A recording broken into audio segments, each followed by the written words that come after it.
ओम नमो भगवते वासुदेवाय. तर आपण श्रीमद भागवत महापुराण पाहत आहोत आणि त्यातील हा आपला तृतीय स्कंद चालू आहे.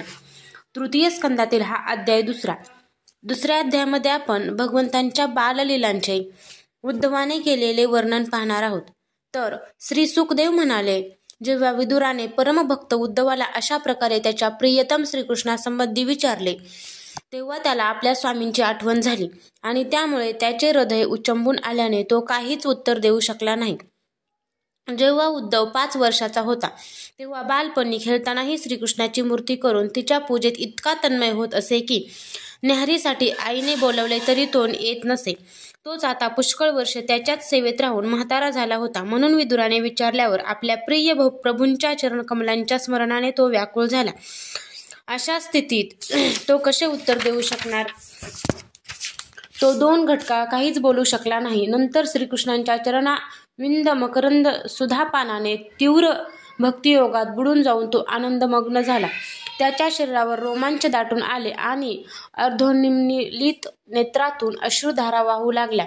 अशा प्रकारे उद्धवाला प्रेम प्रवाहात बुडवून गेलेला पाहून विदुराने त्याचे जीवन कर्तृत्व मानले. हळूहळू जेव्हा उद्धव भगवंताच्या प्रेमधामातून पुन्हा या लोकात आला तेव्हा त्याने आपले डोळे पुसले आणि भगवंतांच्या लीलांचे स्मरणाने आश्चर्यचकित होऊन तो विदुराला म्हणाला. उद्धव म्हणाला, श्रीकृष्ण रूप सूर्य अस्ताला गेल्याने आमच्या घराला कालरूप अजगराने गिळून टाकले आहे. आमची घरे ओसाड झाली आहेत. आता मी त्यांचे काय कुशल सांगू? अहो, हा मनुष्य लोक केवढा अभागी आणि त्यातून यादव तर अतिशय भाग्यहीन आहेत, जे नेहमी श्रीकृष्णांच्या बरोबर राहूनही त्यांना ओळखू शकले नाहीत. जसे अमृतमय चंद्राला समुद्रात राहता असतानाही मासे ओळखू शकले नाहीत. यादव लोक तर मनातील भाव ओळखणारे मोठे समजूतदार आणि भगवंताच्या बरोबर एकाच ठिकाणी राहून त्यांच्या बरोबर व्यवहार करणारे होते. तरी सुद्धा ते सर्वजण समस्त विश्वाचे आश्रय सर्वांतर्यामी श्रीकृष्णांना एक श्रेष्ठ यादवच समजले. परंतु भगवंताच्या मायेने मोहित झालेले हे यादव आणि भगवंताशी विनाकारण वैर करणारे शिशुपाल इत्यादी यांच्या अवहेलना आणि निंदायुक्त भाषणाने भगवंत हेच त्यांचे प्राण आहेत. त्या महात्म्यांची बुद्धी कशी विचलित होत नाही. ज्यांनी कधी तप केले नाही त्या लोकांना सुद्धा इतके दिवस दर्शन देऊन आता त्यांची दर्शन इच्छा तृप्त न करताच ते भगवान श्रीकृष्ण आपल्या श्रीविग्रहाला लपवून अंतर्धान पावले आणि अशा प्रकारे भगवंतांनी त्यांचे डोळे जणू काढून घेतले आहेत. भगवंतांनी आपल्या योगमायेचा प्रभाव दाखविण्यासाठी मानवी लीलांसाठी योग्य असे जे दिव्य रूप घेतले होते ते इतके सुंदर होते की ते पाहून संपूर्ण जग तर मोहित झाले होतेच, परंतु ते स्वतःही आश्चर्यचकित होत होते. त्या रूपामध्ये सौभाग्य आणि सुंदरतेची पराकाष्ठा झाली होती. त्यांच्या अंगावरील आभूषणे त्यांच्या सौंदर्यामुळे विभूषित झाली होती. धर्मराज युधिष्ठिराच्या राजसूय यज्ञाच्या वेळी जेव्हा भगवंतांच्या त्या नयन मनोहर रूपावर लोकांची दृष्टी गेली तेव्हा त्रैलोक्यातील लोकांना असेच वाटले की सध्याच्या मानवसृष्टीतील रचनेमध्ये विधात्याची जेवढी चतुराई आहे ती सर्व या रूपात पूर्णतया उतरली आहे. त्याचा प्रेमळ हास्य विनोद आणि लीलेने पाहण्याने सम्मानित वज्रबळांच्या नजरा त्यांच्यावर हिळून राहतात असत आणि त्यांचे चित्त असे तल्लीन होऊन जात असे की त्या घरातील कामधंदा अर्धवट सोडून पुतळ्याप्रमाणे उभ्या राहत असत. चराचर जगत आणि प्रकृतीचे स्वामी असलेल्या भगवंतांनी जेव्हा असे पाहिले की शांत स्वभावाच्या महात्म्यांना आपल्याच घोर रूपात असलेल्या असुरांकडून पीडा होत आहे तेव्हा ते करुणेने द्रवले आणि अजन्मा असूनही बलरामासह लाकडातील अग्निप्रमाणे प्रकट झाले.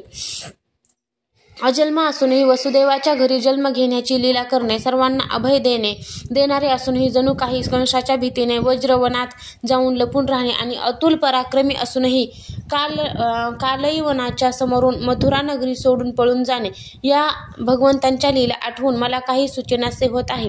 देवकी वासुदेवांना नमस्कार करून श्रीकृष्ण म्हणाले होते, तात माते, कंसाचे मोठे भय असल्याकारणाने मी आपली काही सेवा करू शकलो नाही. या माझ्या अपराधाकडे आपण लक्ष न देता माझ्यावर प्रसन्न असावे. श्रीकृष्णाचे हे शब्द जेव्हा आठवतात तेव्हा आजही माझे चित्त व्याकुळ होते. कालरूप असलेल्या ज्यांनी आपल्या केवळ भुवया वाकड्या करून पृथ्वीवरील सर्व भार नष्ट केला त्या श्रीकृष्णांच्या चरणकमल कमलपरागाचा सुगंध घेतलेला कोण त्यांना विसरू शकेल. आपण सर्वांनी राजसूय यज्ञाच्या वेळी प्रत्यक्षच पाहिले की श्रीकृष्णाचा द्वेष करणाऱ्या शिशुपालाला अशी गती प्राप्त झाली की जी योगी कठोर योग साधना करून प्राप्त करू इच्छितात त्या श्रीकृष्णाचा विरह कोणाला बरे सहन होईल. शिशुपालाप्रमाणेच महाभारत युद्धामध्ये ज्या शत्रू पक्षाच्या योद्ध्यांनी आपल्या डोळ्यांनी नयनाभिराम श्रीकृष्णांच्या मुखकमलाचे अवलोकन करीत अर्जुनाच्या बाणांनी घायाळ होऊन प्राणत्याग केला ते सर्वजण पवित्र होऊन भगवंतांच्या परधामाला प्राप्त झाले. स्वतः भगवान श्रीकृष्ण तिन्ही लोकांचे अधिपती आहेत. त्यांच्या बरोबरीचा सुद्धा कोणी नाही तर त्यांच्यापेक्षा मोठा कोण असू शकेल. ते आपल्या स्वतः सिद्ध ऐश्वर्याने नेहमीच पूर्ण काम आहेत. तरीही इंद्रादी पूर्वीपासूनचे लोकपाल अनेक प्रकारच्या भेटवस्तू देऊन आपल्या मुकुटांच्या पुढील टोकांनी त्यांच्या पाय टेकण्याच्या आसनाला प्रणाम करतात. विदुरा तेच भगवान श्रीकृष्ण राजसिंहासनावर बसलेल्या उग्रसेन महाराजांच्या समोर नम्रपणे उभे राहून म्हणत असत की महाराज आमची प्रार्थना ऐका. हा त्याचा सेवा विनम्र भाव आठवून आमच्यासारख्या सेवकांचे चित्त अत्यंत व्यथित होत आहे. पाणिनी पुतनेने आपल्या स्तनांना हलाहल विष लावून श्रीकृष्णांना मारण्याच्या हेतूने त्यांना दूध पाजले होते. तिलाही भगवंतांनी दाईस मिळवण्याजोगी गती दिली. अशा त्या श्रीकृष्णांच्या व्यतिरिक्त दुसरा कोण दयाळू आहे ज्याला आम्ही शरण जावे. मी असुरांना सुद्धा भगवंताचे भक्त समजतो. कारण भैरभाव मनात असल्याने क्रोधामुळे त्यांचे चित्त नेहमी श्रीकृष्णाकडे लागलेले असे. रणभूमीमध्ये सुदर्शन चक्रधारी भगवंतांना खांद्यावर घेऊन आपल्याकडे झेपवणाऱ्या गरुडाचे त्यांना दर्शन होत असे. ब्रह्मदेवांनी प्रार्थना केल्यावरून पृथ्वीवरील भार नाहीसा करून तिला सुखी करण्यासाठी भगवंतांनी कंसाच्या कारागृहातून वसुदेव देवकीच्या पोटी अवतार घेतला. कंसाच्या भीतीने जेव्हा पिता वसुदेवांनी त्यांना नंदबाबाच्या गोकुळामध्ये नेऊन पोहोचविले तेव्हा ते बलरामांसह 11 वर्ष आपले तेज गुप्त ठेवून राहिले. यमुनेच्या उपवनातील हिरव्यागार वृक्षावर कलकलाट करणाऱ्या पक्ष्यांच्या झुंडीच्या झुंडी राहतात. तेथे श्रीकृष्णांनी वासरांना चारून गोपबालांच्या समवेत विहार केला होता. व्रजवासियांचे लक्ष आपल्याकडे वेधण्यासाठी ते अनेक बाललीला करीत. कधी रडवेले होत, कधी हसत तर कधी सिंहाच्या छाव्याप्रमाणे मंत्रमुग्ध दृष्टीने पाहत असत. पांढरे शुभ्र बैल आणि निरनिराळ्या रंगाच्या गायींना चारता चारता ते आपले साथीदार बालकांची बासरी वाजवून करमणूक करीत असत. याच काळात त्यांना मारण्यासाठी जेव्हा कंसाने पुष्कळशे मायावी आणि इच्छेनुसार रूप धारण करणारे राक्षस पाठविले तेव्हा त्यांना भगवंतांनी लहान मुलांनी खेळणी मोडावी त्याप्रमाणे सहज मारले. यमुनेचे विष मिश्रित पाणी प्याल्यामुळे मेलेले गोप बालक आणि गायी यांना जिवंत केले. कालियाला निश्चेष्ट केले आणि कालिया डोहाचे पाणी विषरहित करून ते पिण्यायोग्य केले. अपार धनाचा सुयोग्य उपयोग करण्याच्या हेतूने भगवान श्रीकृष्णाने श्रेष्ठ ब्राह्मणांच्या द्वारा नंदबाबा करवी गोवर्धन पर्वताच्या पूजेच्या रूपाने योगयज्ञ करविला. हे महाभाग इंद्रज्ञ न केल्याने आपला मानभंग झाल्याचे पाहून इंद्राने रागावून गोकुळाचा नाश करण्यासाठी मुसळधार पाऊस पाडावयास सुरुवात केली.